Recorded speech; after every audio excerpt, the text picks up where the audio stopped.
قد أفلح من تزكى ذكر اسم ربه فصلى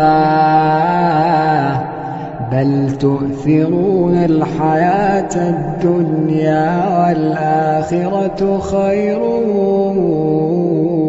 وأبقى إن هذا لفي الصحف الأولى صحف إبراهيم وموسى.